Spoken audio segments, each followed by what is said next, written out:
कधी डोळ्यांना दिसत नसलेलं मनाला मात्र खूप स्पष्ट दिसत असतं. प्रकाश नसतानाही स्वप्न पाहणारी ही मुलं आणि त्या स्वप्नांना बळ देणारा समाज. आज कोल्हापुरात एक सुंदर चित्र पाहायला मिळालं. कोल्हापूरच्या मिरजकर तिकटी परिसरात असलेल्या अंध विद्यार्थ्यांच्या शाळेत आज केवळ एक कार्यक्रम नव्हता, तर माणुसकीचा, संवेदनशीलतेचा आणि जबाबदारीचा एक जिवंत अनुभव होता.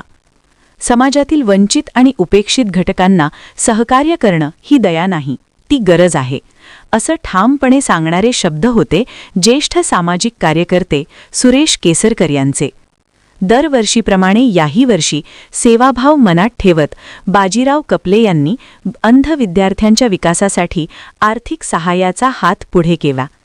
विद्यार्थ्यांशी मनमोकळा संवाद साधताना कामगार कल्याण अधिकारी विजय शिंगाडे यांनी या संस्थेत दिल्या जाणाऱ्या शिक्षण आणि सेवा सुविधांचं मनापासून कौतुक केलं आणि भविष्यात अजून अनेक मदतीचे हात या शाळेपर्यंत पोहोचवण्याचं आश्वासन दिलं.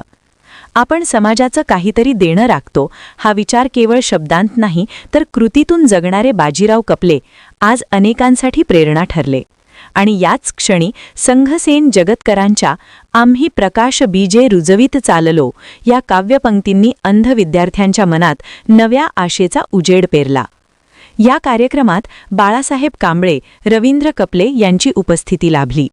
शाळेचे मुख्याध्यापक प्रकाश पाटील यांनी सर्वांचे स्वागत करत शाळेच्या कामकाजाची माहिती दिली आणि समाजातील प्रत्येक सजग व्यक्तीने या मुलांच्या भविष्यासाठी पुढे यावं अशी कळकळीची अपेक्षा व्यक्त केली. निधी संभाजी डोळ्यांनी न दिसणाऱ्या या मुलांच्या आयुष्यात प्रकाश आणणं हीच खरी समाजसेवा.